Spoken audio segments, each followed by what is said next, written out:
Good morning. Season 6, episode 36, number 254, the Decoded Podcast. How's it going, Chris? It's all good. That's a 200 mouthful now. that you rock it. You flow. You got the flow. Um, you know what's funny? Yesterday, I was watching a little bit of a podcast during the day when I was um, living my life. Bad Financial Advice, it's called, by Bo Diddley on, Is that Duder? Is that Duder's well, stuff? yeah. So Bo Diddley's Duder's partner, they do the Okay. Bad Financial Advice. And when I started watching it, and Bo kicks things off every time. And as Bo's kicking it off, I'm looking at Duder and I'm like, I wonder how Duder feels about Bo always kicking it off. And then that reminded me of, I made a connection. Said, hey, for the Decoded Podcast, I typically 99% of the time I kick it off. Mm-hmm. And I wonder if you care.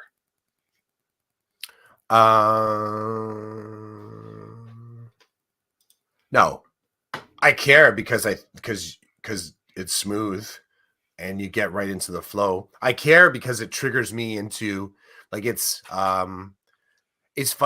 What I'll say about it is that because we have the on ramp and we kind of just talk about shit before we actually hit air. I'm I'm I'm simultaneously in podcast mode, but it's not like it was like 6 or 7 years ago where podcast mode was such a how do I say this? It's like back in the day it was so much more strategic and formalized that I would put on the headphones, I would sort of, pull the mic down in front of me. They were just it was the warm up, it was the context that reminded me, the physical pieces of this space that reminded me, now you're in podcast. And at that time, if one of my kids kind of came down and walked into frame or their audio was picked up, it would be kind of stunning. It was sort of stunning. I'm like, oh, hey, it was right, because remember, this was back in the day that used to be hanging at the top of the stairs, right? So it was almost like, the podcast, it was only a podcast as long as we can maintain the suspension of disbelief, as in, like, this podcast exists apart from regular life. And I think the work that you and I have done on this podcast has made it more, this is what regular life is. Like, it's just like that.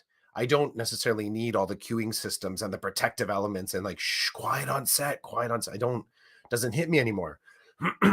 What I dig, there's still some things that make that a comfortable process. And I think that is if we've fallen into roles, Roland's role at this point is to hit record. And I think part of the record button, going live button, I can wait for the little red, like up in the top of the corner here of my screen, I see the red thing that says live, 3 minutes and counting. When I see that pop up, I could do it. I'd be happy to do it. And I think I would just kind of adjust my habits. I would allow my habits to be adjusted. I don't think I care. I don't think I care who does it. I don't even know if it needs to be done. If you were to actually push me, like, do we need to tell everybody 254 episodes in the bank? I don't know. Does it matter, the actual count? I think back in the day it did. I think people really kind of like, wow, whoa, like, and we play like that sometimes too. And we do comment on this, coming up to the end of season 6. So that's cool too. Um, cool to me, cool to other people. I don't know. There's probably always a difference there. Would you, is this something that, like, is by you doing this, do you feel as if it's lost that flavor? Like, is there something that you would rather do? Is it also kind of like a queuing system for you, as in, okay, here we go, now I know I'm in a conversation? What do you think? How's it feel? I'm fine, I can take it on. Yeah, I'm fine, I can take it on. Just the way I saw it was you were the duder. And I'm How's the like, tutor? does the duder want to step up? And I don't mean step up as in like you're not meeting your fair share, but do you do you want some of that? Do you not want some of that? I hear you now saying it's all good the way it is. For me, it is a great prompt, right? For it's a prompt. It's like, okay, say your bit, jump in. That it's funny, the 254 part, the that comes from you and I back and forth saying, "Okay, well, how many have we done?" Like, not the walking around saying, "Here's my badge of honor, 254." It's more like, "Oh, shoot, yeah, okay, this is how many we've done." Like, because there were times where people were like, "How many have you done in total?" I'm like, "I don't know. I don't know. 180? 200?" Like, how do you not know? I'm like, "I don't know," because it's a metric that doesn't mean much. But now it's part of the secret sauce. It's up in the title. It helps me. It's for me. So if somebody says, "How many have you done?" I'm like, "254." But it's different. It's not 254 because I'm bragging. It's 254 because I know the answer to your question. Mhm, Because there's other things that are braggy.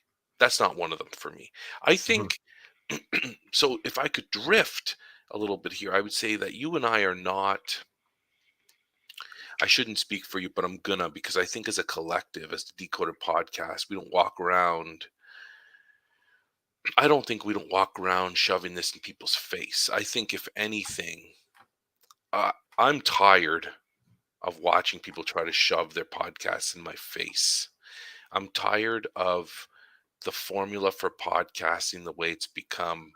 So therefore, I think you and I have, I dare to say, purposefully created a podcast where we do what we want, how we want, when we want.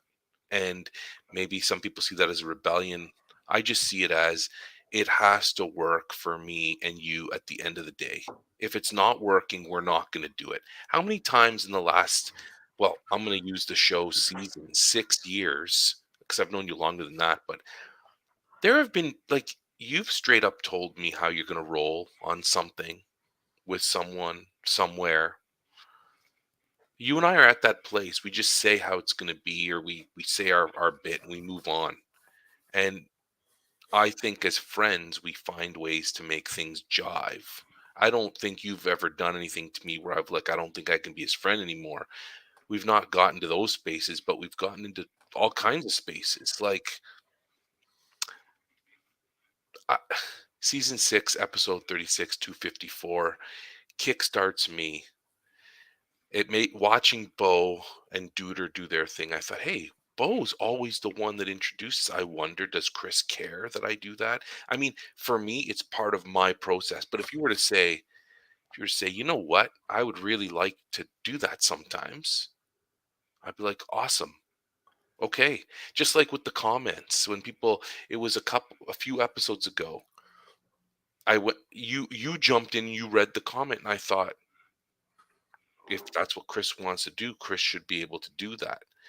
I think I get carried away with the power here. Click. I've got all these things I see that you don't see on your end. I'm like, I'm going to click on this comment. But sometimes I should just click on the comment and let you deal with it how you see fit. I don't know. I think a lot of things. I love what we're doing here. Somebody said to me recently, when I said I do a podcast, they were like, "Tell me about it." They were like all like Joe Roganish, right? And I'm like, "No, no, no, no, no. That's not. No, we don't have 100 million viewers. We don't have high end. I don't go to another space in the in the community to do my podcast. Happens in the office on a Saturday morning. My wife is sleeping, my oldest is sleeping, my youngest is awake eating breakfast, and I'm doing my thing with you, and you're in your basement. Like it's not. I think if anything, we both look for ways to just do this. It functions, it works. So it was funny because their eyes lit up. They're like, "You have a podcast?" Yeah, and it's. I mean, we're the other thing I read the other day. Somebody tweeted, if you've started a podcast and you've gotten through 3 episodes, you're in this whole new bracket of someone that's going to continue to do them. And I laughed out loud. 3? Yeah. And I don't know any of the science or anything behind it, but I was like, I don't know about that. I don't know if I agree I with that think one. they're well, you don't have to agree with the number, but the point Mm. is that 2 points. Number 1, you're starting a podcast for all the wrong reasons. If you think you're gonna monetize it instantly, you're all the wrong reasons. And number 2, you're doing it for the wrong reasons, therefore you're not gonna continue. There's gonna be no discipline built in. You're just gonna be like, "I'm not doing this anymore. It doesn't work for me." And I'm thinking, we're at 254 and not we don't think about monetization. We just do what we do. I I think it's okay. I think it's fine to start a podcast to monetize it. It's sort of one of those, because part of it is, number of years. So 6 years represents what you and I've been doing together, but we have, I think you had 4 years backstory before that, 3 or 4 years doing your own thing, and I had like 2 years and change doing my own thing. And then, the side projects that we kind of worked on that also were kind of derivative or offshoots from being involved in podcasting.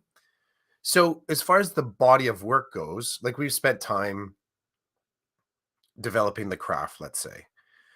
And what happens inevitably is that you bump up against other individuals, or you sort of like I've watched pods and thought to myself, man, I really like what they do with that. Like I like the way they've either stitched it together, or I like how they sort of have their camera angles and their lighting. Like I've taken all that kind of stuff in, and it's kind of just, I don't know if I've constructed my podcast, um what do I want to call it? My podcast approach. I don't know if I've been so specific to say, okay, this type of a halo light, I like this because, or this type of a mic, I like this. I don't know if I'm that clear, but I've allowed for it to kind of adjust how I do what I do. And I've had the moments like, oh, I wore that hoodie 3 podcasts in a row. So I've even thought about costuming. I think to myself, are my glasses clean for today? Because if they're smudgy, I've noticed certain glares happen. So I'm aware of all the nuances, right? And all of that notwithstanding, I still am not yet lit up enough to say, let's take these things that we've learned and see if we can actually start to get people to pay for the content. Um, I really do like that I have all of these experiences and a willing collaborator, and I don't have to be dependent on this to generate funds. Like I don't have to do that. I can enjoy just the process of collaboration and reflective practice, and a little bit of comedy, a little bit of philosophy, dad chat, edu chat. I can enjoy all that without the actual constraints of having to maintain listenership. And anybody that comes and drops in, you know, I it's not unexpected anymore because it's happened. So as soon as it happens once, you're like, oh, it could happen again. I don't feel compelled to leverage that. And I like the idea that people can kind of drop in, kind of lean at the door, come into the room, just walk away. And or if they decided to go into our back catalog, and heaven help you to try and find an actual topic, because I don't think we've ever been so specific with the titles. There's always a cheeky kind of like an angle, or maybe it's connected with the artwork, or maybe like one line. Like I can't imagine how many times someone, the one line, Chids and Clough talk about the importance of equity. And like that's just accidentally the last 3 sentences of our podcast. We sort of talked about a bunch of other stuff and then we kind of closed on that. So there's no algorithm here where even YouTube would be able to categorize our conversations if the bots were able to listen to all the words that we say and say, oh, this podcast is about that. I really like that freedom. It's similar to what I was mentioning to you on the on-ramp about me doing community theater. The feel of me doing community theater now and just being able to really, it's funny, when I did it in university, they harp on you, harp on you, harp on you. Like this is this theater's, this is their model or their style or their approach to drama. And we got all these different styles and the sort of like philosophy of drama, much like they did in faculty learning to be a teacher. And you get but they become really abstract because you have no grounding in them. So they kind of sit like these kind of like um uh traps around your practice. Like it's hard to take a risk because you feel like you have to fall in step with, is this type of theater? Is it Brechtian? Like how um are you acting, this played George Bernard Shaw? Are you making sure that you're respecting the source material? I feel like because of our experience, we can just kind of vibe with this. And it's not that if we tried to monetize it, or as someone asked you, like you could see they had sort of like this Joe Rogan kind of like, oh, is it like, are you doing stuff like that? Like whatever the marketed version of podcasts. Um, I feel like we can duck and dodge and just kind of do what we want. And if and I won't say, I don't have to say if anymore. And when people show up for the conversation, people have said this, and I can't leverage this, but more than one person now has said, just listening to us kind of chat on Saturday morning feels authentic. Like we're bringing to the table the stuff that happened this week. We're riffing on it and making connections with EDU and being a dad and just kind of going about our business. I would say, if as far as the brand that we're trying to sell or trying to market out there, is that I think more times than not, the version of reflective practice that people think they have to do as part of their professional development, let's say being a teacher, that's not how you and I roll. We roll in a kind of a different way. It's this ongoing kind of flow. We share things throughout the week. We do some play on Instagram. We share some jokes there. We hang out and have food sometimes. And there's a whole other operating system where this is just one part where we kind of peek out and do something public that's kind of reflective of our professional and personal connection with each other. But like you said, that works. And 254,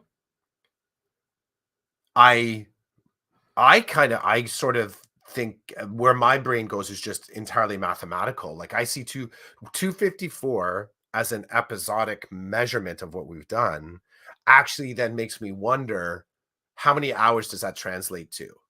Because the 254 is just the instance, but each instance is of a different length. And remember, we've done pods that were like 15-20 minutes long.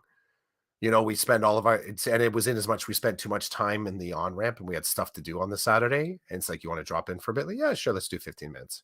And we do, we're like, okay, up and gone. And then we've had the other ones like, have we ever done an over 2 hour? We've gone close. I know. We may have. We may have, it's rare. We have talked about, I remember back in the day, Derek Rodenizer talked about doing like a many hour with breaks in between, and you and I talked about having Mm, this on and then literally like walking away to go have lunch and then coming back, which I find a fascinating idea. But there's a hiccup. The hiccup is, I think after a certain number of hours, StreamYard would shut us down because we don't pay for like a premium service. We use the free one. So I think mm. there is a limitation in terms of time per month.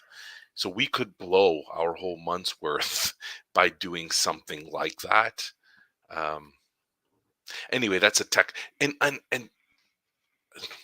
I would love to pay for StreamYard, but it's friggin' expensive for what we do.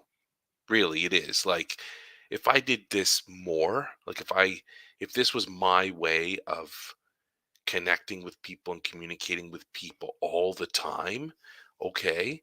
But I use it what, like, I, 4 to 6 hours a month with you. Um, I can't. I don't. Not that I can't. I'm gonna put my money in other places like Mid Journey, which brings me so much joy. When we're done talking about podcasting and reflection, I want to shift to AI. Unless you want to shift to something you wanted to talk about. It's feeding my soul. I'm not. I'm to the point where I've been playing around with watching YouTube videos on how to draw. How to draw a person, how to draw a cartoon figure, because I feel like there's a part of me inside that wants to come out that way, but I don't have any fluency. So what do? I'm going to take my own advice. I'm going to practice. I'm going to research. I'm going to play around. I'm going to be creative. And at some point, I'd like to think that if I were sitting, you and I having lunch at a restaurant or a small bite, because you and I would never eat a full meal in a restaurant. We don't do that anymore. Remember when we used to do that?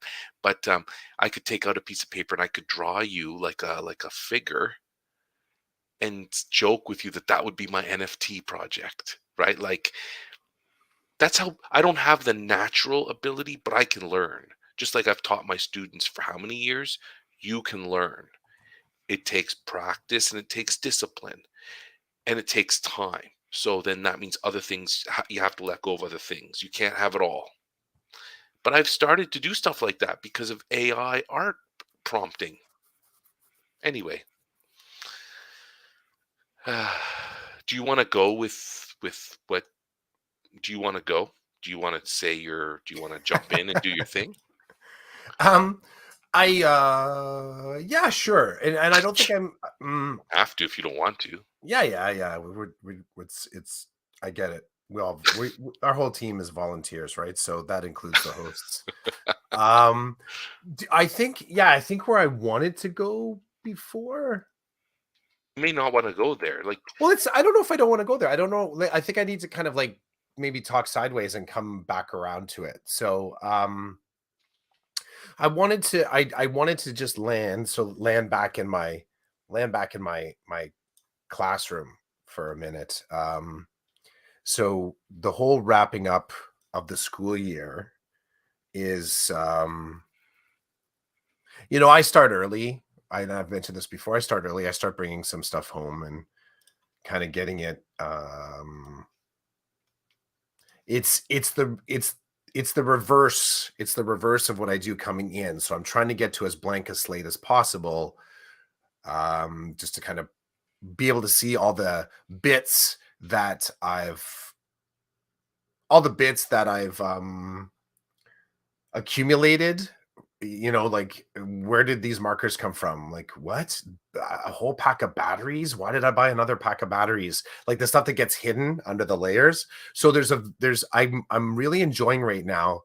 It's almost like a archival archaeological vibe to the end of the year. I found a pack of crackers.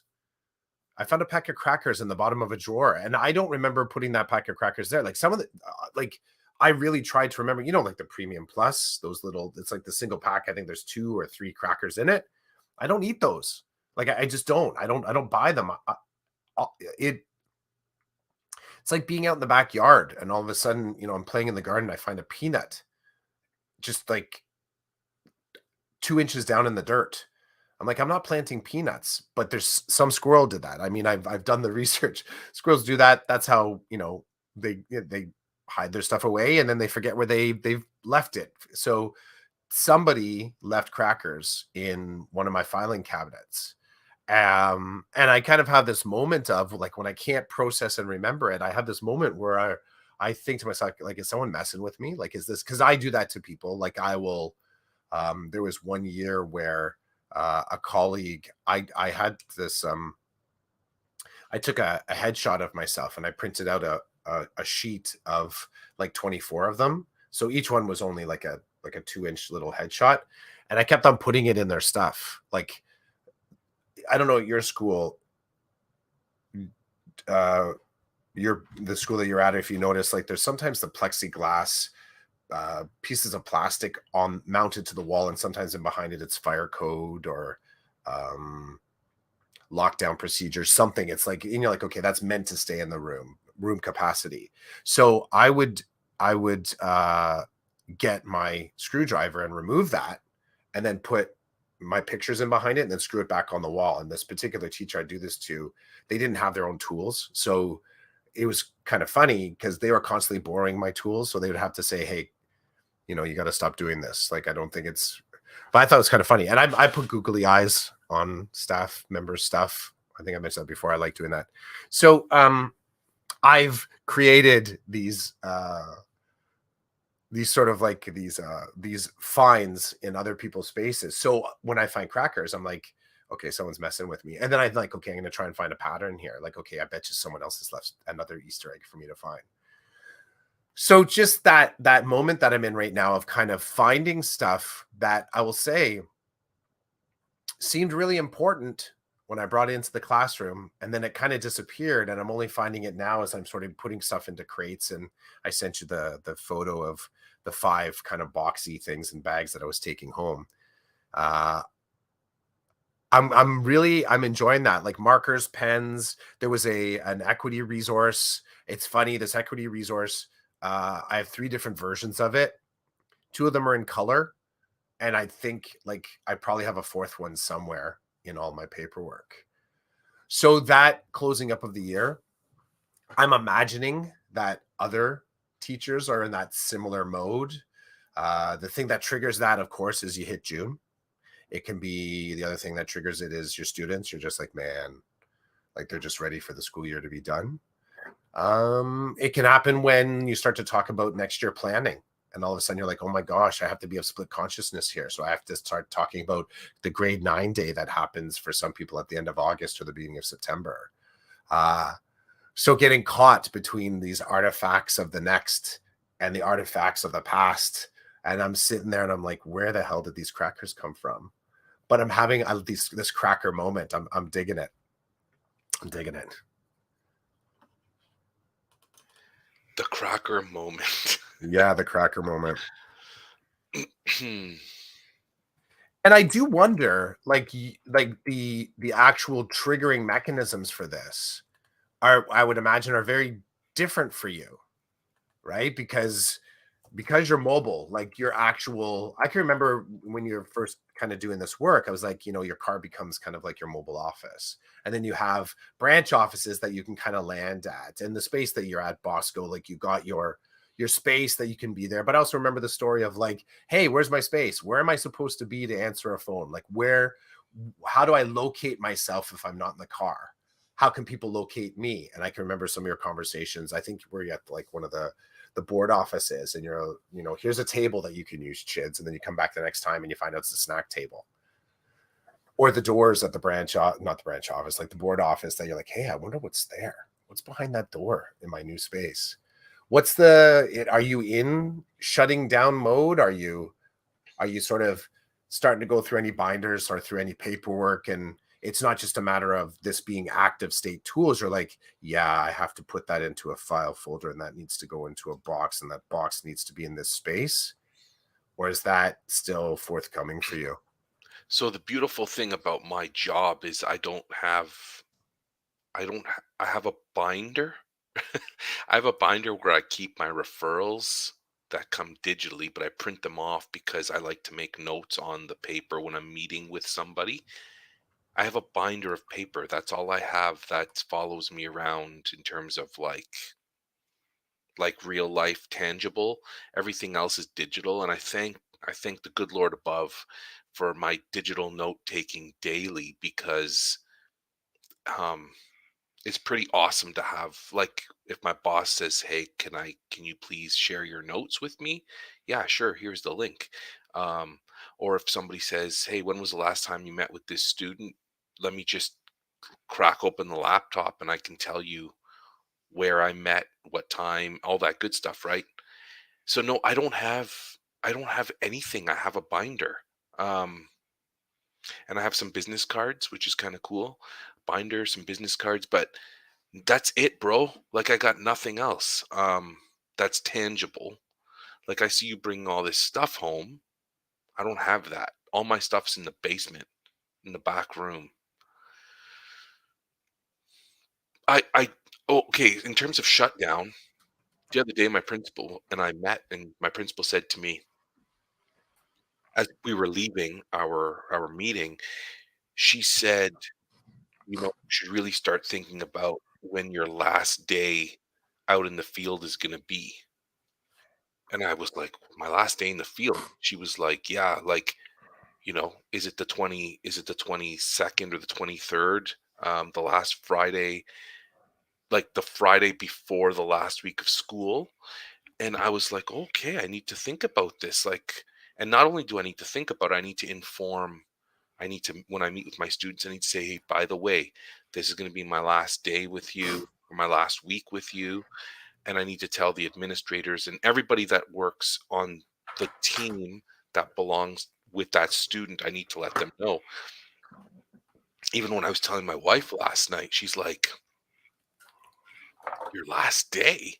What does that even mean? What does that look like?" And I was like, "Well, I suspect I'm gonna I'm gonna take the time to write something meaningful for each case. Like, I'm not just gonna Hmm. see ya. The last day of school has come and gone. No, you're gonna get an email that maybe breaks down like where we started and where we ended up, and then what I see happening next year in September with this student, and then maybe I don't know if people will have any time to deal with my information, which is fine, but I feel that part of my closing of the school year is to reach out to the team that I've been working with for how many months with this particular referral and say, "Hey, this was when you referred this person, this is what it looked like. This is what it looks like today." A lot of my referrals are now in a positive place. Like, okay, student attends school more often, student will communicate with me. The school has accommodated them in different ways, which has led them to re-engage. Awesome.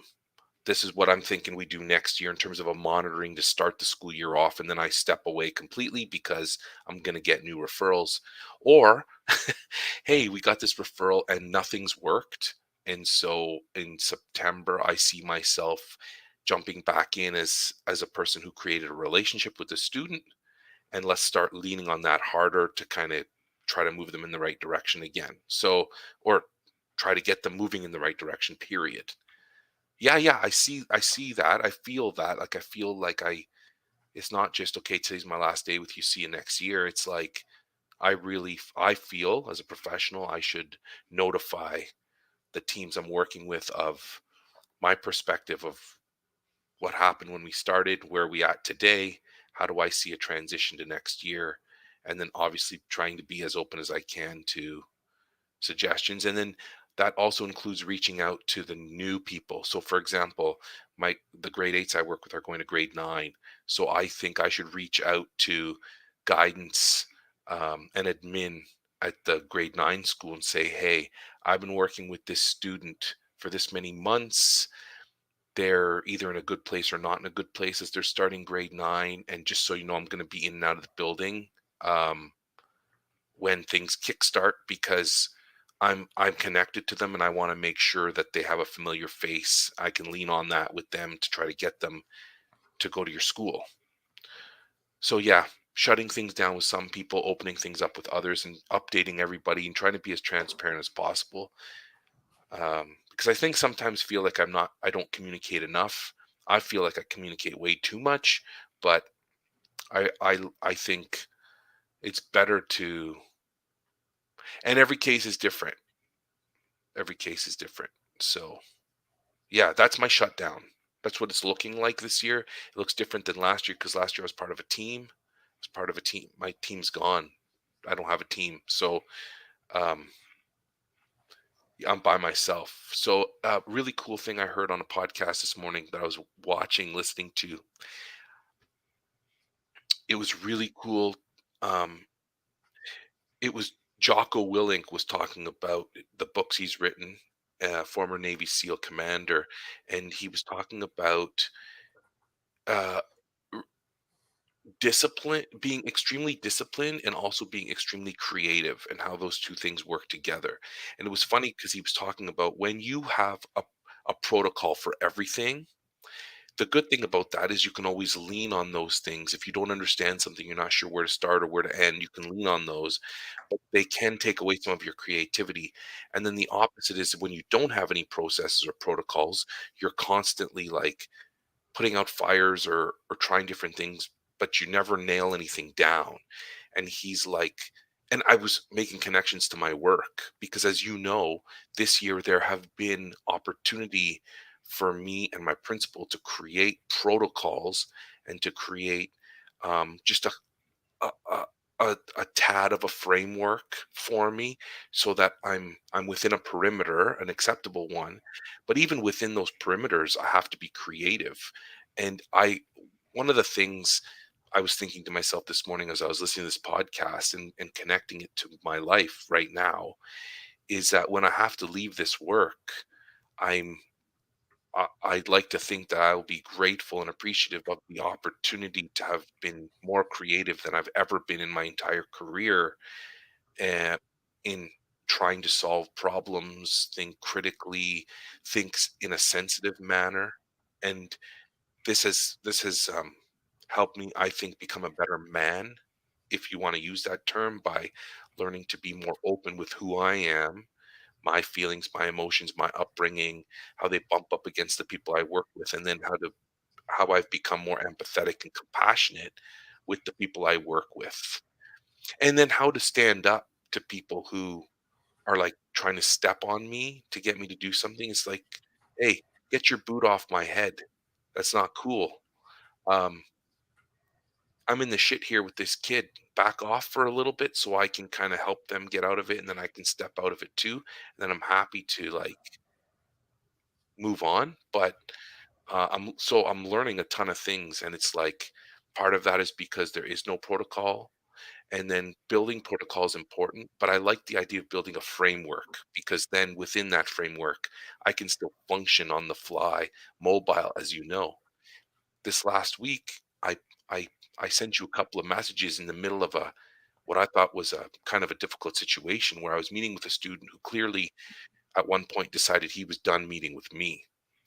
And I politely pushed back and said, "I'm not leaving. You and I have a couple of things we must discuss. It's been we've you've been avoiding it and I've been polite. That's kind of ending today. I have time." I was transparent. I said, "I have this much time and I'm not leaving here until we deal with some of this." And I said to the student, "We can deal with it. We can deal with it any way you like. It just needs to be dealt with." So it's like even within the me being pretty firm about I'm here for like an hour and a half. I'm not leaving. So you can distract and you can do this and you can do that all you want. I This is part of my role today. I'm trying to get some answers for the school. Okay. And I at one point, this was really cool. I reminded the student, I said, "How long have I known you?" He was like, "Since October." I said, "Have I once pushed you in a direction that you were like, 'I'm not going there'? Have I once forced you to do anything?" He's like, "No." I said, "Then how is this any different?" I said, "I need answers. Even if your answer is, I don't want to talk about it because I'm uncomfortable, that's still an answer. So if you need to do that, step up and do it." And the step up was like, be a human for a minute and connect with me. I've been with you since October for like 2, 3 times a week. And you're still playing this game? I'm like, that's not cool, man. None of that's cool. So then we did get to a good space where he's like, you're right, that isn't cool. And then he answered some questions. And then when it was done, I said, now was that so bad?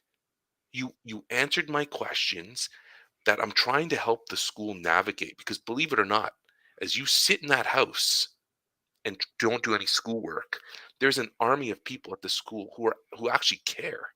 Whether you see that or not, they care. They're trying to find ways for you. I said at the end of all this, there's one thing stopping everybody. He goes, "What?" I said, "It's you. It's not us." I can say that as clear as day. I don't know what your perception is, but I'm literally watching people do like backflips to try to help you, to try to find a way, any way. You're pushing back. So be part of the solution or be part of the problem. That's your choice. I'm still around. I'm still probably going to be around next year until somebody tells me to take a hike. So he answered some of my questions. And it was like, okay, but I told you, and there is some humor because I have to find humor. When he's like, I got to go to the bathroom. We're done talking. I said, go use the bathroom. I'm still here when you come out. I went to my car and I started eating my lunch. And as I ate my sandwich, I think I messaged you. And I think I may have messaged you when I had my dessert too. And then when he came out, he's like, I'm like, I ate my lunch. He goes, you didn't share? I said, you were in the house. It was just funny. I'm like, you I didn't share. You could look out the window and see me standing at my car eating my lunch. Just so there's humor, but there's also me kind of all the cool things I've learned, all the freedom I've had, and all the protocols we've built. There is this like magical little space within all the Venn diagrams. It's right in the middle, and it's like it's just the sweet spot where you you can talk to people human to human. There is a connection, and you get past whatever issues in your way. That was a lot of talking to answer your question about how I shut the year down. There is no process for how I shut the year down. I'm creating it. The no, no, that's it's all good, man. And I think this is why I was kind of curious. Part of it is I think I knew some of it. I knew that there's a kind of a necessary agility to it. We could say flexibility, but flexibility only works when we're talking about classroom experiences because the type of thing that you're doing is not flexibility anymore. It's a new model. So it's kind of like if you were to say to a classroom teacher, you need to be flexible, the classroom teacher will be like, oh, yeah, yeah, I've heard of that. I've heard of flexibility. I've been working on that. And then you start to realize, like, no, flexibility from inside the classroom is very different than the flexibility I'm talking about. So maybe, we got to switch it. It's a little bit like last week when I was asking you about languishing. And this idea of languishing is very different. Your your clear understanding of the bigger picture that languishing operates within. It's almost like languishing isn't adequate to actually just to it felt like an adequate descriptor, and now it doesn't so much. You have to see you have to see it slightly different. So that's the whole, I think that's what fascinates me. One of the parts that fascinates me about the shutdown of the year, like I said, individuals saw me carrying stuff out of the my room in this past couple weeks. Some of them knew it had a different impact, I know, on the ones that know that I'm transitioning to another school. Because they're like, dang, yeah, he's out of here. Right. He's out of here. Others are just like, what the hell are you doing? Like, what are you bringing all that stuff home for? Like, so, my shutdown of the year, like, I'll own it. I got to own it because this is, it's my shutdown and it's my year too. So I get to do it how I want to do it. But I'm also starting to watch how other people are shutting down their years. I'm curious about what that process looks like. And I think part of what fascinates me about your process is for you, and I've had this happen to myself in the past. How necessary is it for you to feel a clean separation between the end of June and the beginning of September? And will there be steps that you will take apart from handing in your keys and locking, your door at Bosco? And it's funny, last week, and I don't know, maybe we didn't talk about this. I know we talked about this on Polo, your challenge back on preparing your team for you leaving. And I know you're shaking your head right now, but every friggin' thing you just said falls in step with preparing your team. Like, it's sort of like that, those check-ins, right? And and I'm not doing checkmate on you here. Just kind of opening up back that space of if we're not going to talk about the, preparing your team for you leaving, it's just it's a finer point on how, I mean, it's a derivative of what does the end of the school year look like, because you are preparing some of these kids for the transition into summer, transition back to school, probably having conversations with your principal Carla or other people about the data that you're generated. So these are all kind of shutdown tools. What is it? Are you? Is it needful? Is it required for you at the end of the school year to feel a clear moment of separation between the end of the school year and the startup of September without using geography to give it to you? Because you could argue, well, yeah, I get that as soon as I'm home and I'm going to the cottage. Obviously, I'm not in school mode. Do you do by design though? Because that's not design. That's just the way the school year works. You get to leave the school and not come back for 2 months. Do you need something more to clearly say that was June, this is July? What do you think? There will be people while you're sort of processing that. I'll drop one more thing in. There were people there. I have met people and I know people that say this, but they say it about the weekend. That's what the purpose of the weekend is to gather enough distance to develop a sense of I'm not at work right now. Like they need the weekend to give that to them. I've told you my philosophy. I want to inject the weekend throughout the whole week. I want to protect the weekend. So I'm not in June on that last day kind of breathing this sigh of relief as I hand in my keys. And that's the Pavlovian, that's the last bell for now. I don't need that. I don't. I am fine to kind of just flow out and flow back in. That's better for me. But I have met quite a few people that they are like, what the F? I that last day of class can't come soon enough. What do you think? Well, you got me thinking lots of things. Oh, I like that. That's cool. This business of like, how do I know when if my team is ready when I leave? I'm not going to get into that with you here I'll be talking forever. I I just my ending of the school year with the way I think I'm going to do it, it's not it's I don't see it as preparing anybody for me leaving. I think it's just due diligence. I've been working with a student of yours for this long, and everybody's been working together to move this student, and so I'm just providing my perspective at the end of the school year. Well, actually, I think, like I said, some people I provide updates quite often, usually after I meet with a student or at the end of the week or whatever. So it's not like nobody's heard from me, right? Um, in fact, recently I sent an email to the principal and said, "Hey, you haven't heard from me in a while. I'm sorry. It's because there's been nothing new has happened." So then I say, since the last time I reported to you, I've gone to this person's X times and still no answer at the door. Nobody's responding to my emails. So I was like, instead of letting you know that after every time, I just waited a couple of weeks, and now I'm telling you nothing's come of it. But I'm still doing it. So please don't think I'm not. I am, because I've gotten so used to reporting so often. So for me, it really is not about preparing them for me to leave, in my opinion. I'm just due diligence. I'm providing them with information that they don't have because they're not doing the job. That's how I see that. As I get older, and both of my kids and my wife will tell you because I think they're sick and tired of it. But as I get older, I do feel like my work and my life is helping me be a little bit more empathetic, even though it might not look like that in the house.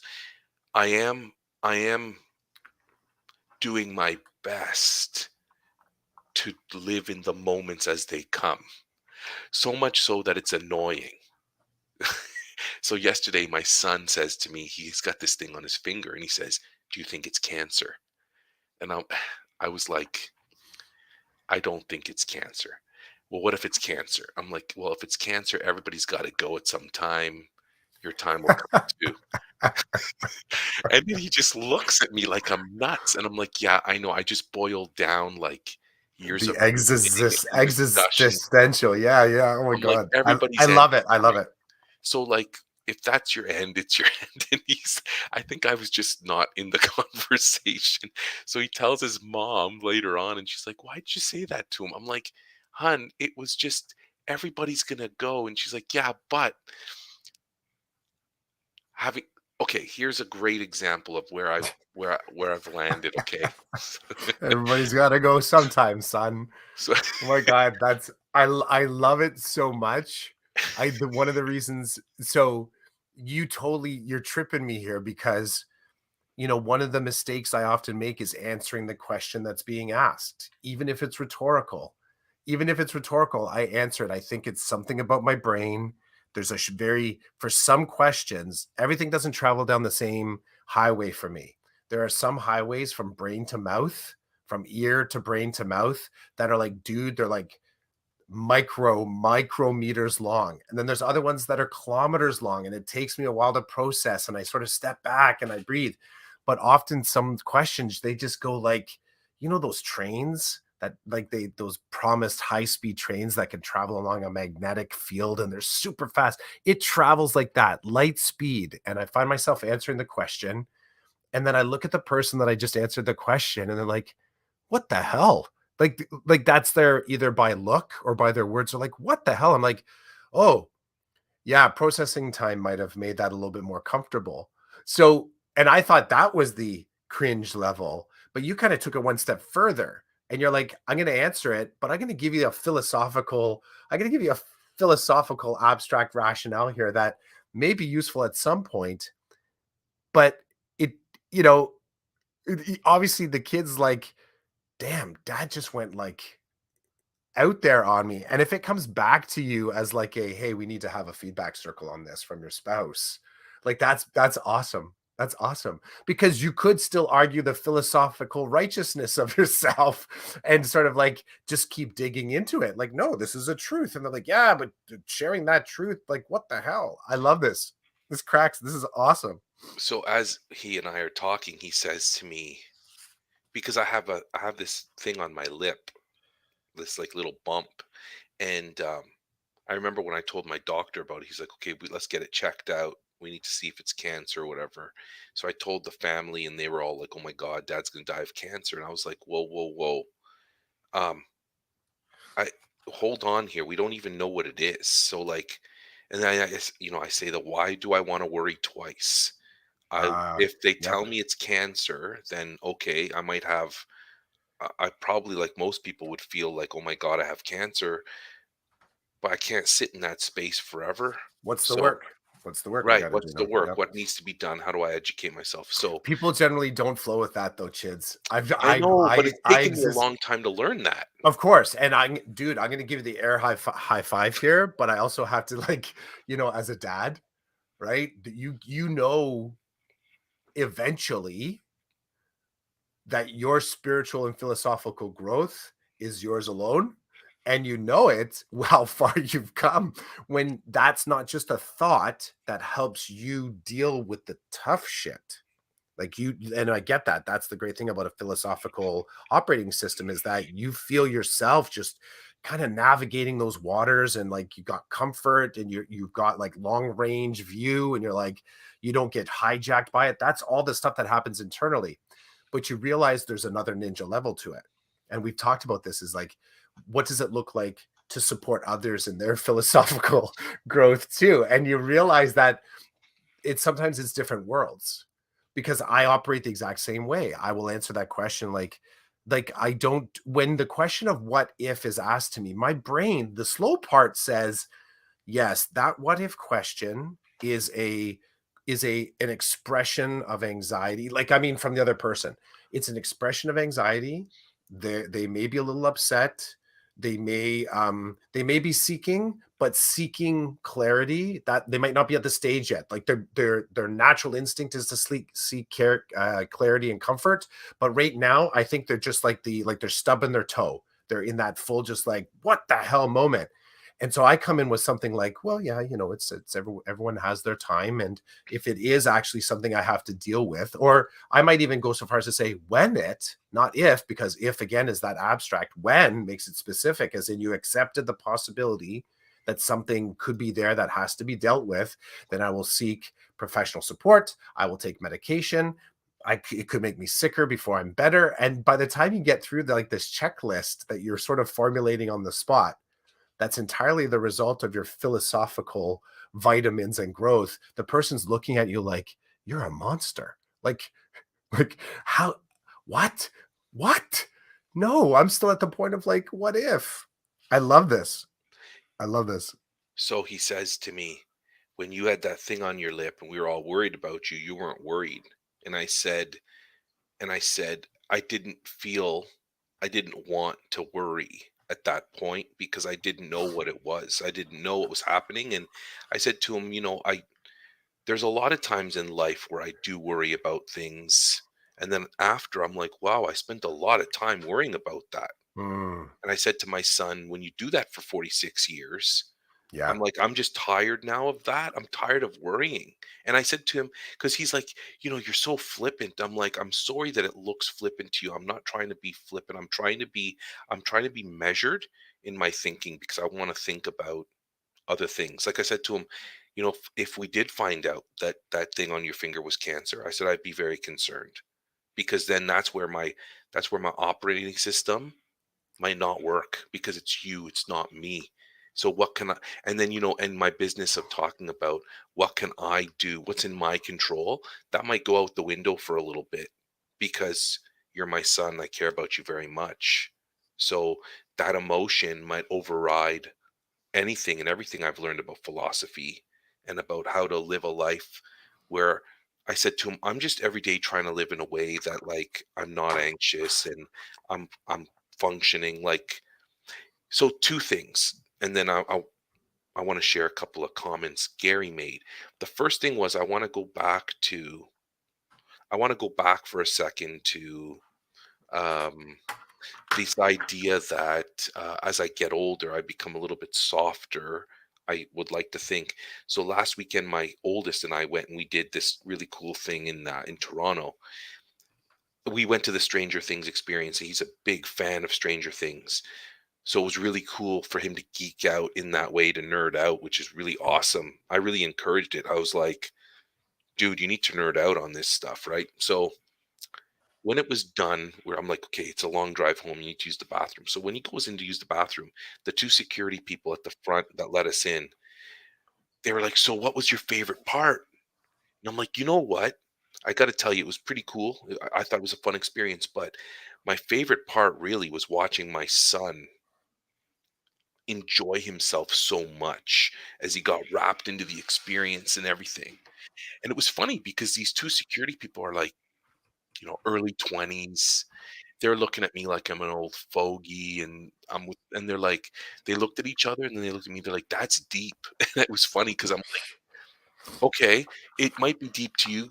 I'm assuming you don't have kids or whatever, but I've gotten to the point where it's like, if I'm if I'm truly trying to live each day as best as possible, and I don't always, but if I'm doing that, this experience was for him. I enjoyed it too, but I really enjoyed watching him just have watching him enjoy his moment, right? Because I think these young people, they forget, they get too high with the highs and they get too low with the lows. My theory, not theory, but like my way of living these days is to try to find a middle. Don't get too high, don't get too low.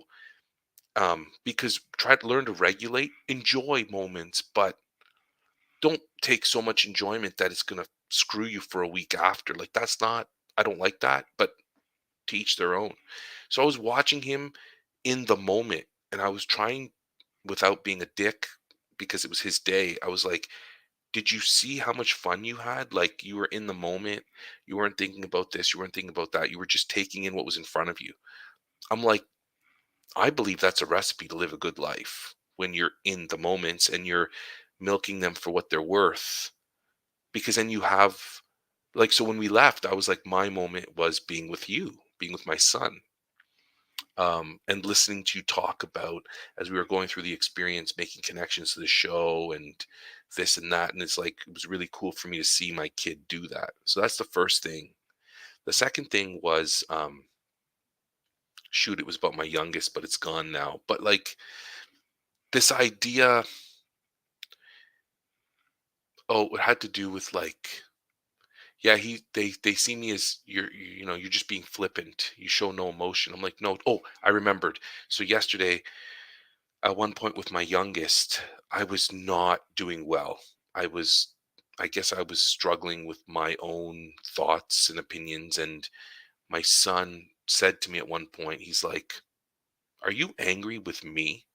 I'm like, "No." You know what? I said to him, "I'm not angry with you. And I'm sorry it's coming out that way. I've got a couple of things that I just can't seem to let go of in this moment.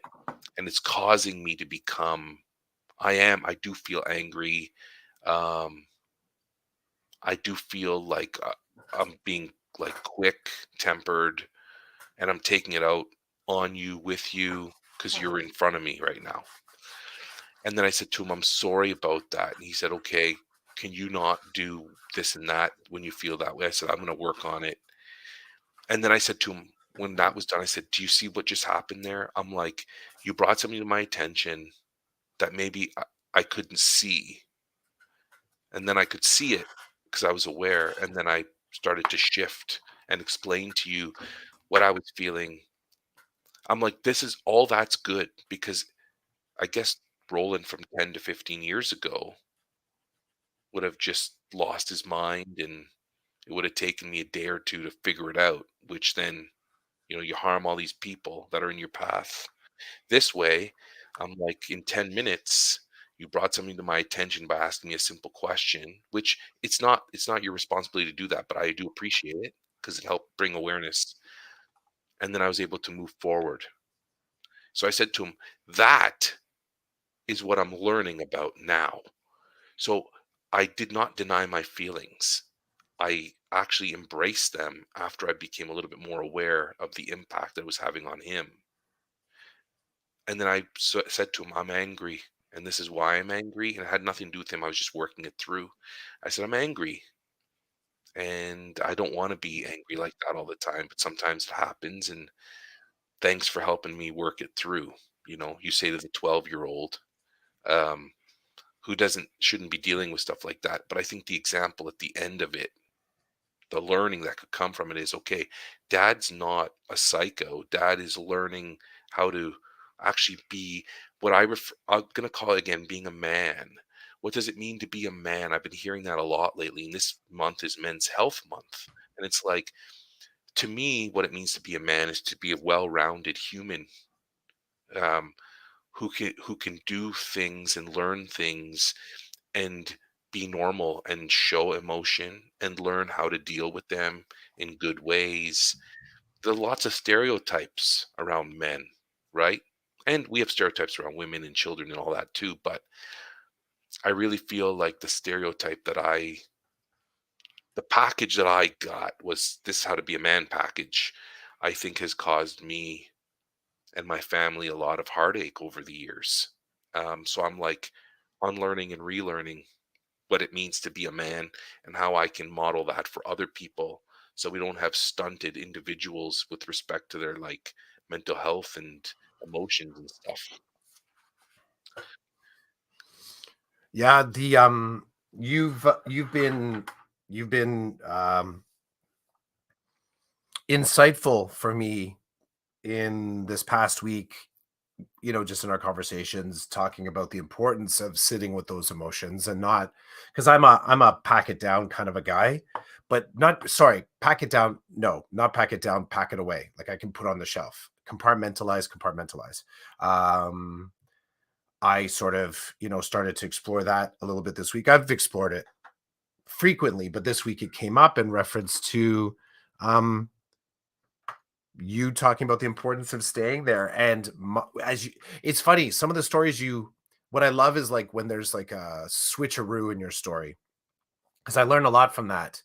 I feel good when you start to tell a story that I'm like, yeah, that was my experience too.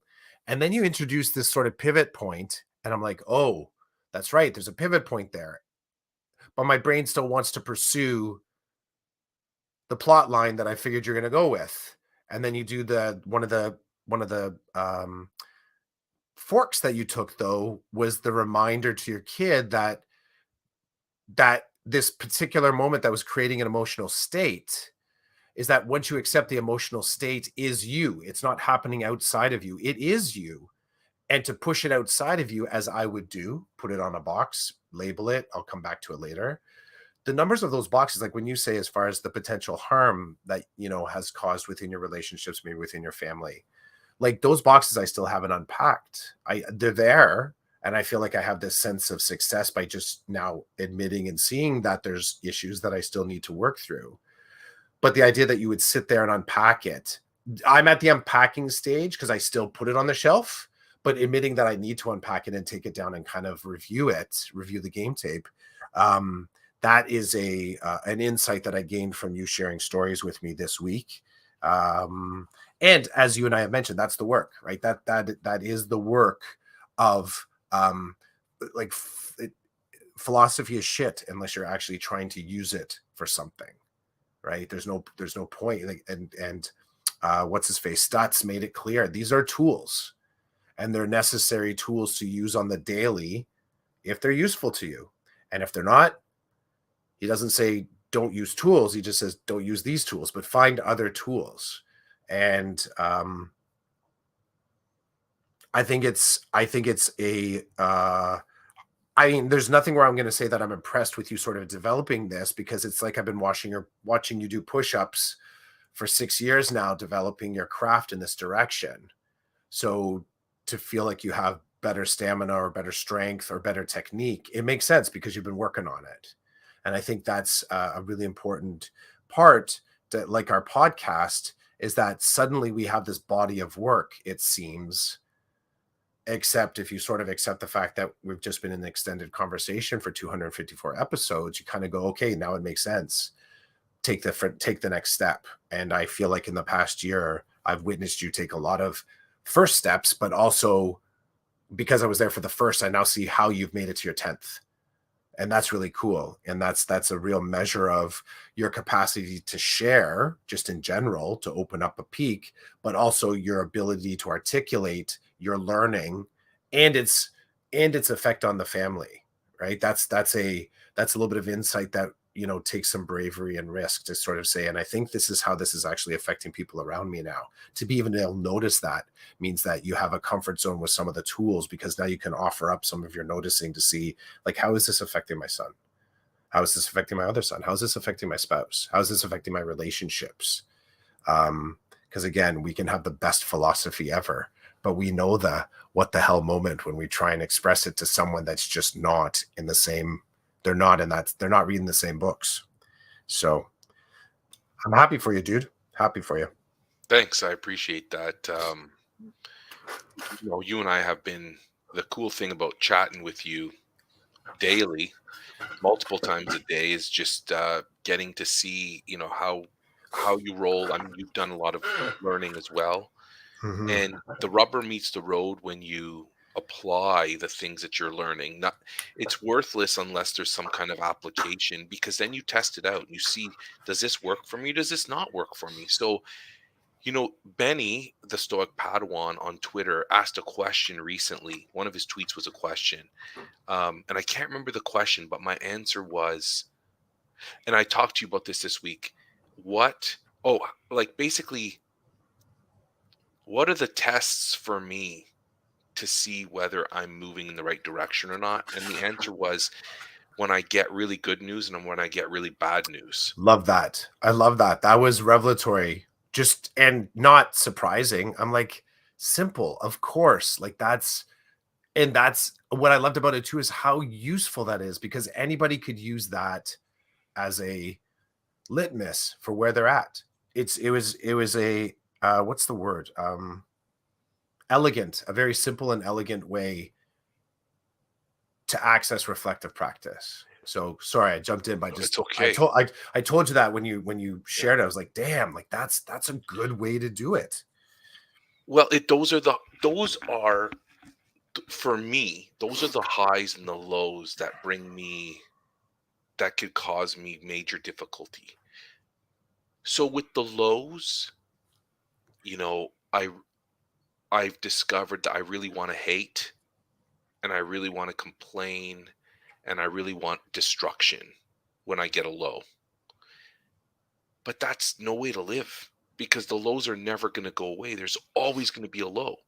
And then with the highs, you feel this sense of euphoria and all these, you get that hit, you get several hits. Your brain does a lot of funny things and releases a lot of really cool chemicals. And then you're chasing those hits, which can cause a lot of problems and difficulty in your life.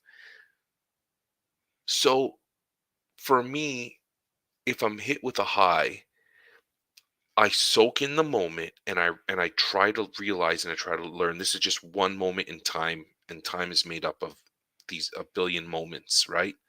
It's one moment, so soak it up, enjoy it, take from it what you can in your little backpack and move on, and it's over. And I think we cause problems as adults with children when we try to build too many highs, because then they get hit with those chemicals, and then when they get a low, they struggle to work through it. Um, so then when you so recently, and I'm not gonna go deep on this, but recently I got some negative news, and this it was a true test. It was it was a true test, and I literally was like, "Oh shit, okay, this is not good news." Here, okay. This is a test in front of me. Pick up your pencil and start answering the questions. Look through the test and deal with the test in front of you. So then I started bumping up the test with the things I've learned. Okay, what do I really care about what's in my control, or does that go out the window now that I'm struggling with something? Um, is this just a moment in time, or am I full of shit and everything I've read about that means nothing to me at this moment in time? Do I have to feel like garbage for a few weeks, or can I examine my feelings, try to connect them to thoughts and ideas about why this feeling bothers me, and then try to learn from that and then pick up and move on? Like, so I literally, it was an open book test. As the test was in front of me, I'm looking at all my resources that I've spent years. That's the other thing too. For God's sake, the time I've put in to trying to become a better person, that's a lot of time. So would I just throw all that away? All these things are running through my head, and then I'm thinking about the other people involved. It's not just me that's affected, it's other people. How do I work through trying to support other people, because they're going to look to me for support? How do I do that in an authentic way and not dismiss what they're thinking or feeling? So as you can see, there's a lot of stuff going on with that as I try to deal with it authentically. And then to me, it was like, whether I pass or fail the test, it's got to be authentic. So I need to, at the end of this, I need to be able to say, I didn't just skim it over. I gave it everything I had. And you know what? Stoic philosophy, it's not working. I've been studying it, and when it hit the fan, it didn't work, or I wasn't true to it. I'm not really as disciplined as I thought. All these things. Here's the other thing too. There's no time limit on this test. I let go of that. I was like, this doesn't need to happen today or tomorrow. What needs to happen is some authenticity. I need to sit with this. I'll tell you today, as I'm still sitting with it, I'm doing better in terms of I'm because I've experienced lows where I've not dealt with them well at all, that I've learned from that. And what I've learned from that is that for every door that closes, you have to look for the doors that are going to pop open, because there's no stopping. We're all moving all the time. Doors are going to open, and you don't know about those doors until years later, when you're like, yeah, you know what? This happened and it sucked, but then I was able to do this, or I was able to apply my understanding to that. And so for me, I see it as, for me, it means just something new's coming. It's different. How do I support other people around me who maybe are much younger and don't understand? So I'm testing my, it's another test again. Can I shut my cake hole and let people experience their feelings, and help them live in their moment of sadness or whatever? um, and how do I help build them up? And so I've been in the middle of that for the last couple of weeks, and I feel like I'm passing the test. I feel like I'm passing the test, and this test is also a test for worse things to come, because in the grand scheme of things, this bad news is not really bad news. Bad news is what Gary Vee talks about when, he visualizes his loved ones dying and how he will deal with it, and that this moment is nothing compared to that moment. It's like, I don't want to go there, but worse things can happen. So going back to my son's finger, when I say to him, does it hurt? No. Is it getting in the way of your functioning? No. Okay. If you're really concerned, we can talk to a doctor. But for you to go from zero to cancer and your life's coming to an end, I'm like, that's a little bit extreme. So why don't you tone it down and keep talking to me about your thoughts and your feelings that you've got cancer on your finger? And let's work it through, so that this little test of you thinking, oh my God, I have cancer, you can use that to grow. You can use that to deal with disappointment. You can use that to deal with worry. How do we deal with worry? I said to him, do you really want to worry about this until, like, we call a doctor in a week? He's like, not really. I'm like, no, you don't. You want to be doing other things. You want to be focused on other things. So A little bit of a chat with dad is always helpful, and then when he talked to his mom, he got what mom gives, and mom gives what moms are really good at, which in my opinion, generally speaking, is that they listen and they cuddle and they do these things, and I'm not opposed to cuddling, but I am gonna give you some of my what's in your control. Chill. It's not the end of the world. You'll get through this like you get through everything else. There's I like the in control or not in control. Are these thoughts useful or not useful? And then are you skilled or unskilled? Do you feel skilled or unskilled in dealing with those thoughts? I like kind of neutralizing those moments, and I've mentioned this to students. I've actually mentioned this, said those words to colleagues. Um I think before that, it's the that other question. I like the I want to drop something just quick in here. Heidi Allen, Heidi Allen, 45 minutes ago, but I'm just checking their feed now, asked a really great question. What have been some of the better reflective end of year questions you have asked? I would like students to walk away noting the big ideas they learned and what they want to continue to work on.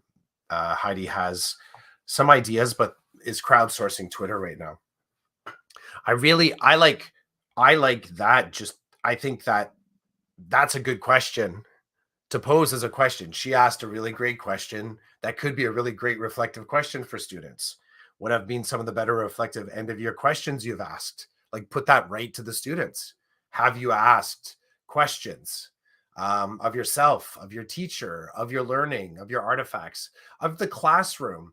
You know, sitting in that room and asking questions of the classroom that are basically you talking to yourself, but you have a subject in mind. You're asking that classroom, how did you support me? How did you serve me? How did you love me this year? How did you scare me? Which, you know, the room's just going to stare back at you. But that's what makes it a reflective question, when the thing stares back and you have to give voice to it, which often is your own voice. So I like Heidi's pop-up on Twitter because it also brings me back to, you know, if I note that I'm in a supportive mode with somebody in some of these thoughts like you're even articulating. I don't know if it was you or it was just one of the other places we've learned. uh, the identity that I assume I am in that moment is not as important as the identity that the individual needs. So I've made the mistake of coming in with advice, but that's not the identity that they're looking for. And for me to assume first and foremost that I know what the person needs means I haven't either listened or asked the right questions. But for example, you know, you working with your son right there, you said you can come in as dad, whatever template that is. And then you also articulated, you know, the template of mom will come in sort of giving different supports.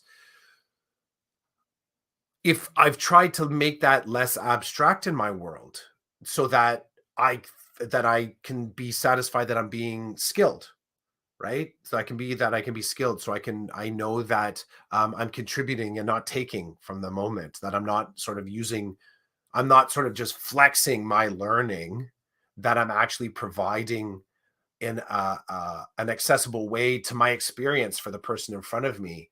And you and I talked about that question around, you know, to the person, the essence of it. Do you need me to listen? Are you looking to me, just you want me to just listen? Are you looking to me to provide any sort of expertise or advice or sort of feedback? Or are you looking to me just to act when I leave you? As in, you're sort of sharing a thing, but you're kind of hoping that I'm going to play sort of like a background operative kind of Navy SEAL in and kind of adjust the operating system a little bit. And I'm getting better at noticing when I need to ask those questions and getting better at even asking the questions because it's not so lockstep.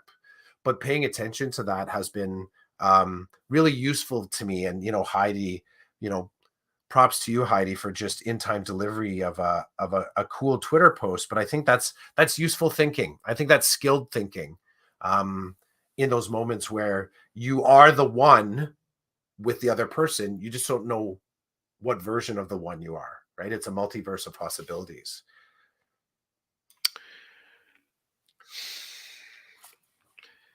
Speaking of the multiverse, Dun dun dun.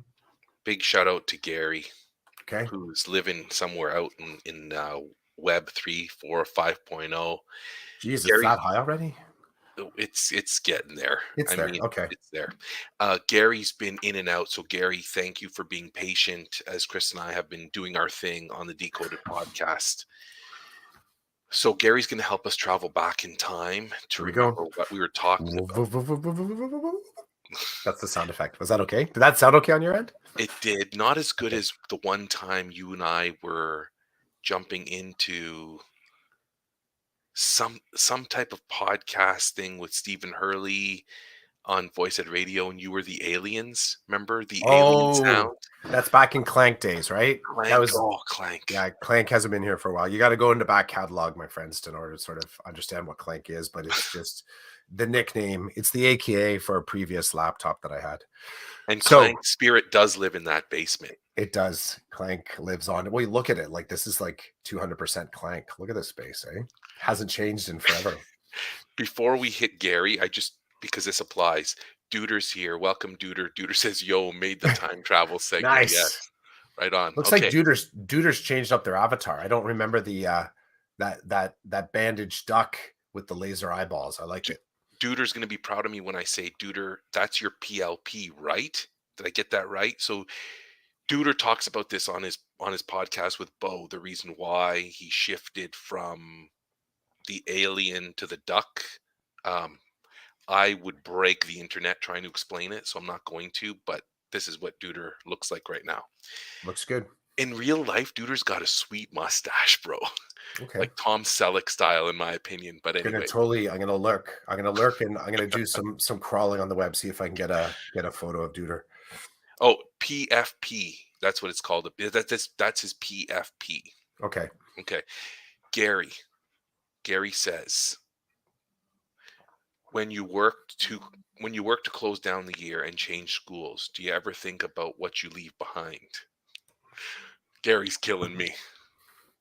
Is that a question to me or is it just in I or just I in I think you should answer it, Chris. So I play with that. I intentionally leave stuff behind. Remember, I was mentioning those photos? I put them up in the ceiling. I dropped a couple in their desk. I glued one. I glued one inside our calming room behind like a spongy thing. So yeah, I totally think about the Easter eggs that I leave behind. Try and make it playful. I am I am mindful, more mindful now of the individuals. Okay, I'll say something first. I'm not the guy that would ever say, like, I'm not, what is it, anointing brand new relationships as I go or brand new affinities as I go, as in count, like if, like, Chids, if you were working in the school with me and you kind of pass by me and you're like, hey, I heard a rumor that you're transferring to another school. And then you say something like, um, I wish I had sort of taken a little bit more time to get to know you. I'm not gonna I actually I don't spend time in that conversation to say, yeah, you know what? And then we would have been great if we could have gotten to know each other a little bit more. Maybe in the future. Like I don't try and seed a forward point there. So I'm actually so in my sort of preparing to leave, I'm not thinking to myself, I gotta suddenly go through my regret bucket list of like closing loops that way. I look pretty concretely at I kind of go functional according to my job. What are the things that between the paperwork and the pedagogy, what has to be completed, which generally isn't much different than what a regular end of school year is, right? Um, I do, I do, uh, because I feel like I always am kind of looking towards transitions. I'm building capacity for people to take things on that maybe I might have been a part of. So I really come to appreciate um not feeling like I have to be the only one to run a crew or a club or an event. I'm really starting to appreciate the if I have a leadership position within in it, if it happens, to make sure that other people are really aware of my resources and who I connect with and who I flow with, so that if when I step away, I can't say if because I've proven this, when I step away, that if the other people decide to carry it on, they have access to all the tools that I had that I was sharing along the way. So that's part of my preparing to leave process. Um, and I, in my preparing to leave on a technical level, I make checklists. I I have a spot in my binder of sort of inventories of things that I kind of the things that I know that I tend to forget about. Now, the whole crackers thing, like I said, where we started the pod was me talking about finding premium plus crackers in one of my filing cabinets. Now, that particular spot in the filing cabinet, I haven't been in since around Christmas time. So, as far as a time check, I was more consistently in that spot. There were some papers at that time of year that I was going in and out and in and out of. I still can't understand how that got in there. Now that filing cabinet's not locked, so anybody could be messing with me like I mess with other people putting photos in their shit. Um and who knows, maybe that's just one pack of crackers. Maybe there's 10 others, which kind of makes me I like the gamification of this. Um when I leave a place, I generally leave facing completely forward. And I think to myself, if I run into these people again, if I am back in this school again, it's a little bit like my access hasn't been closed off. I've just moved away from that place. Um, so yeah, I have technical and tactical ways of sort of leaving. Um, I think like living philosophically, I try and use those tools on the daily. So, I mean, how you talked about the emergency plans and you made sure that emergency plans were there in a very specific spot in your desk and you knew that that's not willing a bad day into action. That's just making sure that if you're not there, you've taken care of a thing that makes sure an element of the momentum of the class still moves forward. So I think like that's the way I shut down my day every day. So as I shut down the class, I'm using those exact same tools, but it's not like I have to learn a new thing. I'm just doing what I always do to kind of shut down the day. Um, I have moments. There's moments in that where you're sort of reminded that there's still loopholes in your planning. So individuals that the thing that's rattling my cage right now on this thinking is people showing up and saying, "Hey, I just heard a rumor." So this information that they just heard a rumor, I like you knew, like this is 2 weeks old, these rumors, but they're having like this delayed emotional or thoughtful reaction to me not being at the school next year. So I'm trying to take each one of those conversations as an individual moment, um, and not trying to sort of broadcast it out into any way of thinking like there's a general belief about me leaving or not leaving. I'm just trying to sort of spend that moment with the person. And again, back to supporting your kid, who is it that they need me to be in this moment? Because I appreciate because the comments are they're the comments they're heartfelt. I do take them as heartfelt. I don't think there's anything artificial about it. And at the same time, I have to sort of acknowledge like this is my goodbye with this person. Like when I sort of leave in the end of June, it's not like I'm going to come back to it and say, "Oh yeah, I really appreciated that moment where you stopped by and you talked with me," whatever that emotion. So I'm trying to stay present in those moments, just to sort of say, are they just saying goodbye? Do they feel the need that they need to sort of say like they appreciate me? Do I need to say I need appreciate them? Like what's kind of happening in the moment? Micro friendships. Maybe it might be a good way to say it because there's people that are showing up that I haven't had much interaction with, but I know that some of my interactions in the school have overlapped with their things. So there's like this kind of Venn diagramming that you're suddenly aware of. Someone comes up like, yeah, you know what? I always meant to buy you a coffee and I never like that's kind of fascinating. Those moments. I guess they call them like the sliding doors, the misconnections kind of moments. So that's my story of leaving. I do enjoy leaving. I'll say that flat out. I can admit that. I admit that, Gary. I enjoy leaving. I've always been that guy. Enjoy it, dig it while you're there, get as much as you can out of the moment. Don't let that limit your sort of thinking that, your curiosity and movement is useful. And I do think curiosity is closely tied to locomotion for me. I go to that thing and I look at it. I go to that thing and I interrogate it. I go to that thing and want to spend time with it. So I knew this new program that I became aware of, I needed to go to it to sort of like learn more about it. I can't do it at a distance. And kids, my 7 to 10 year plan was always to get to the school too. So there's a culminating nature to me getting a job, a full-time job at the school. So it's a good question, Gary. Gary also thanked me for sharing one of my reflections, that he thinks it's important reflection for his school success team around where do we leave those relationships with students. Again, for me, it comes from a place of needing to needing to tie up those loose ends. This is what I saw. This is where I think we're going. This is, I think, my role with this student next year, and we go from there. Um, Gary also said he loves the thoughtful reflection about personal revelation and growth. 2 thumbs up. Yeah. Multiple retests. It's like we're being tested 24/7, except some tests are really easy compared to others.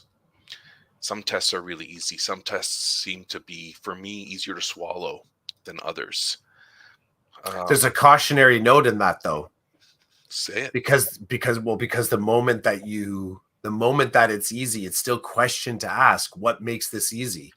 Is that Fair enough. am I better skilled, or is it actually not the same question? What is it about this that could be different, right? Because this is now we're getting like abstract philosophical, but I'll say if we start to say multiple retests, what I love, so our math department is very clear. They will offer retests, but you have to do something between the test and the retest to demonstrate that you've dug deep into your learning, and you have to bring that artifact back somehow. Super, super simple. They'll say, would you want some worksheets? But there's other ways to sort of show that you've gone back in and done a few more push-ups, or you've talked to somebody, or you created a thing. What has happened in the distance? What has happened in the in the intermediary space between that first test and the second test? And thus you arrive at the next test changed, right? Better skilled.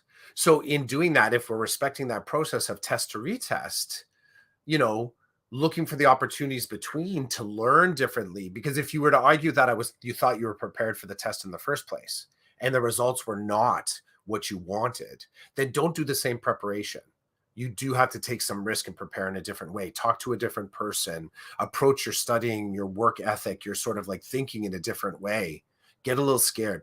Try something that you wouldn't normally try, and then come back to the retest and you're good to go. Inevitably, if you participate in that middle zone, that retest will look entirely different, but for good reasons. Not like, oh crap, I just want it. And I have a student right now that gets really frustrated by that process because his marks aren't what he wants. His marks in some courses are not where he expects they should be.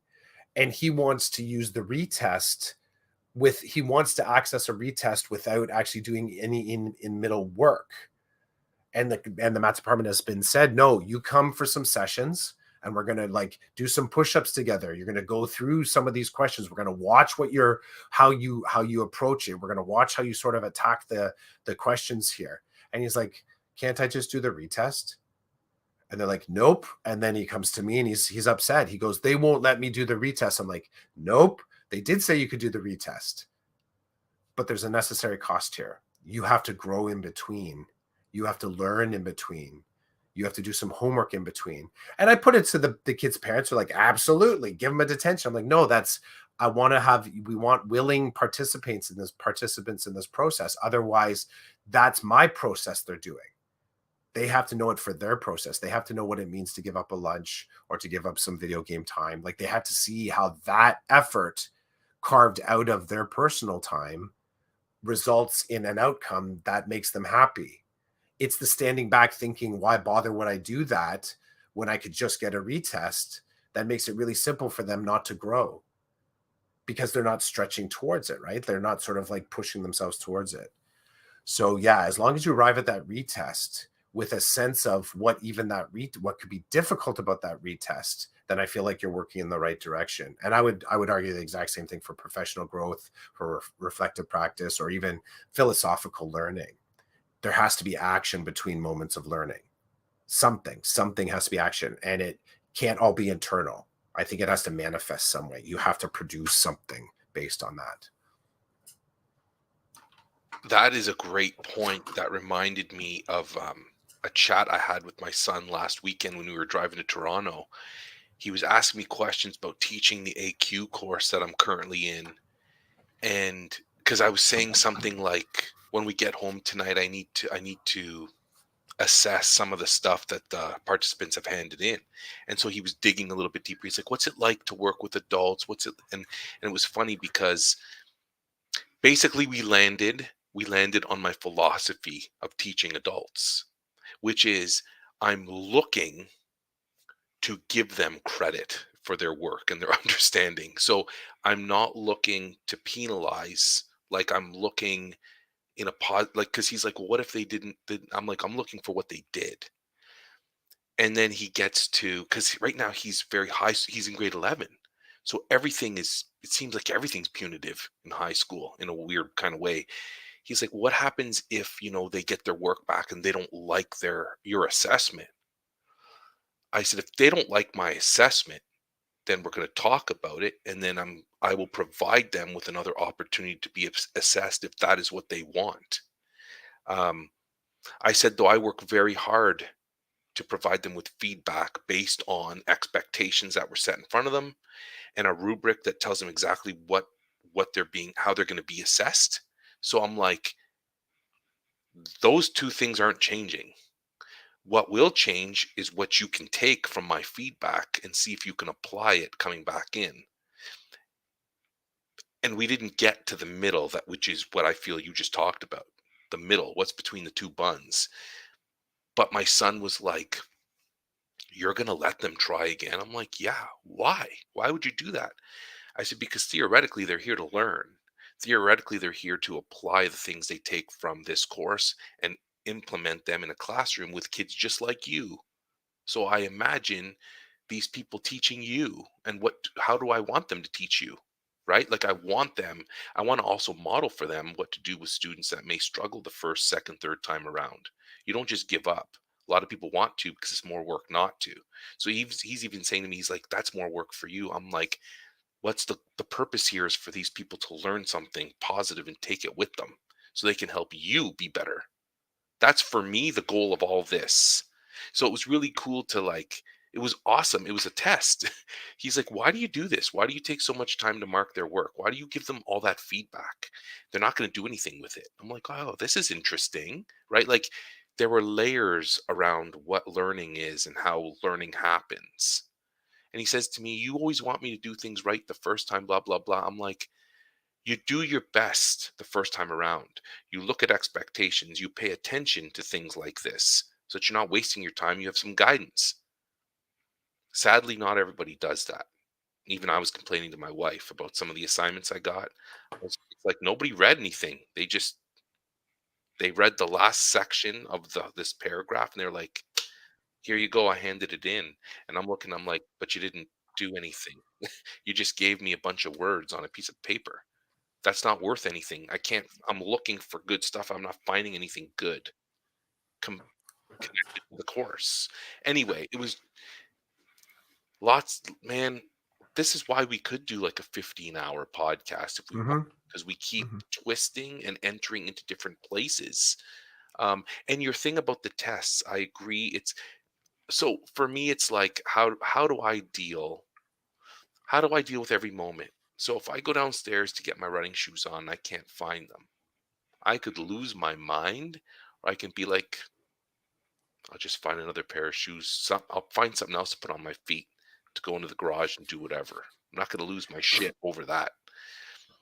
I think for me, it's always if I'm balancing that. For me, that is a test. I mean, it's not a big test; it's a little test. But for me, it's and the way I've lived my life all these years, it's like, well, what are you gonna do with this, Roland? You gonna lose your mind? And there have been times where I've lost my mind over the smallest little things, but I'm starting to know that that's because there are bigger things I haven't dealt with, and those things are leaking into my everyday life. But that's just me, just me.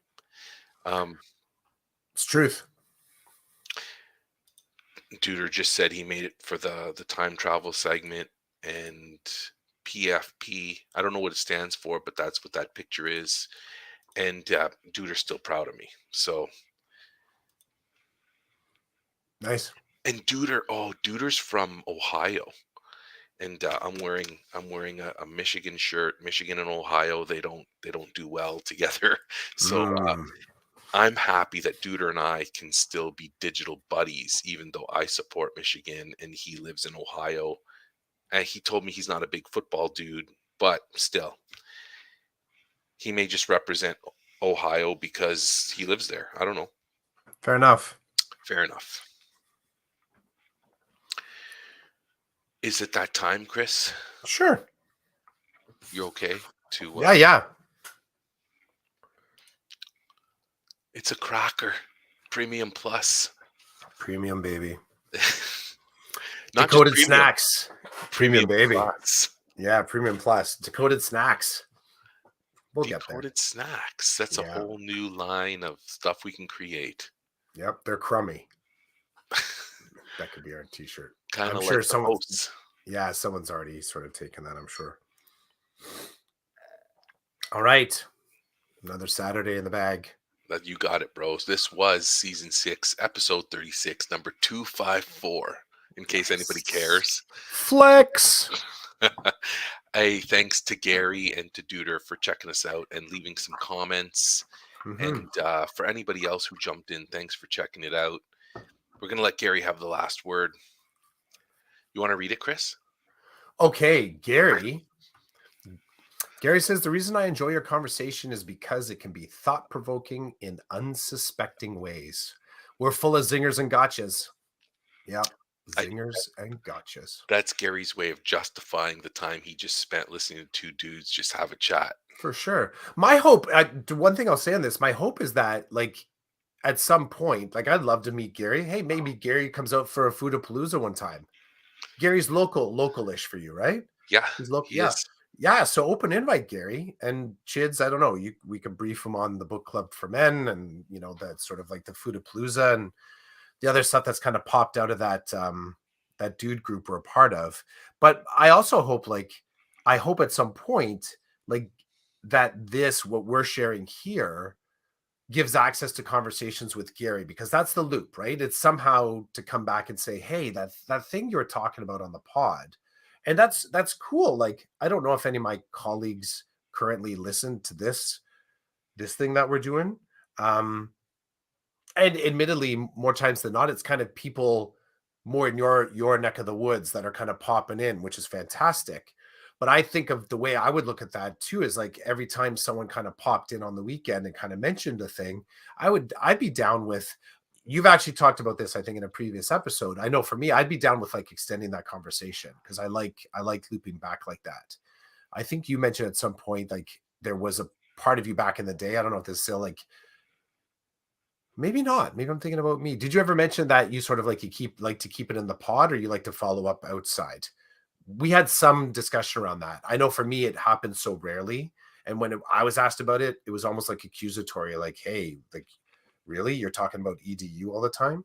I think you've had some positive kind of moments, though. People like, yeah, hey, your podcast, I listened to it on the weekend. Like, you've had those moments, right? Am I remembering that correct? Yeah. I've had those moments, yeah.